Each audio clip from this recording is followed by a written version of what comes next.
प्रसा ये फरमाइए, ये ईद के 3 दिनों में पाकिस्तान तहरीक इंसाफ अडयाला जेल के सामने बैठ के मुजाहरा करेगी, ये हो जाएगा, ये नहीं होएगा, और फायदा क्या होगा इसका? वैसे तो इरादे तो पुराने ही हैं कि हम जाएंगे, खान साहब को हम जेल तोड़ के बाहर लेके आएंगे, लेकिन मेरा ख्याल है वो नारों की हद तक हैं। ये जो जेल के बाहर मुजाहरे करने का, ये तो खान साहब ने खुद पिछले हफ्ते कहा था कि जेल के बाहर मुजाहरे, लेकिन कंसेंसस नहीं हो सका, तो उस पे कंसेंसस नहीं हो सका। तो वैसे भी मुजाहरे अडयाला पंजाब में है, और जब ये अक्टूबर वाला धरना था या 26 नवंबर वाला था तो हमें केपी से लोग आए, नज़र आए, केपी गवर्नमेंट लेके आई, पंजाब से तो नहीं आए थे।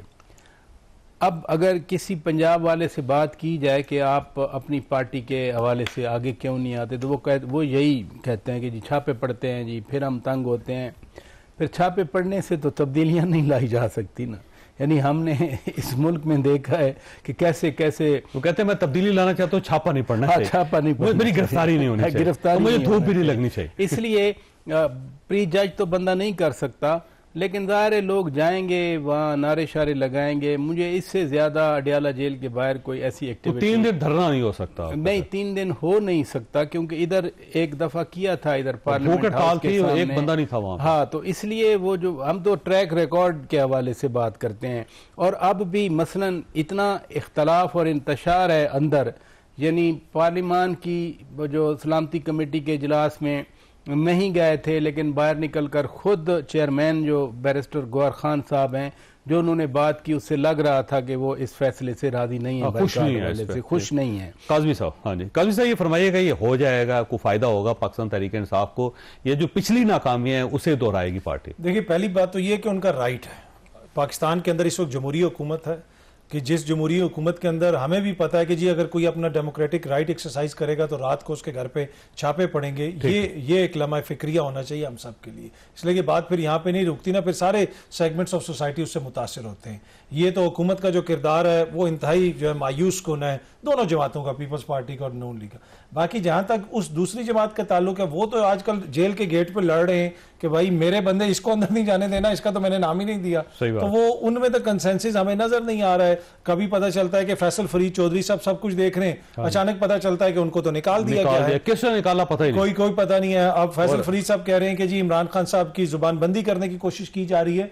तो मुझे नहीं लगता कि कोई इतनी कोहेरेंट पॉलिसी बन जाएगी फौरन ईद के बाद कि जहां पे अचानक कोई बहुत बड़ा सारे इकट्ठे होकर वहां पे धरना दे रहे हैं। अभी तक तो देखे ना, पीडीएम जो इत्तेहाद था उसका बार बार जिक्र किया जाता है, उनके अहदाफ बड़े क्लियर थे। उन्होंने आपस में कहा कि हम ये करेंगे, इसकी हुकूमत गिरानी है, ऐसे यहां पे हमने करना है। एट द सेम टाइम उनको एस्टेब्लिशमेंट की हमायत भी हासिल थी। इस वक्त तो हुकूमत और एस्टेब्लिशमेंट एक पेज पे हैं, और पाकिस्तान में आपको पता है हुकूमतें इतनी आसानी से नहीं गिरती अगर एस्टेब्लिशमेंट को किसी किस्म का कोई गिला शिकवा ना हो। तो मुझे नहीं लगता कि कोई बहुत बड़ी मुतासर कुन तहरीक ईद के बाद शुरू होगी।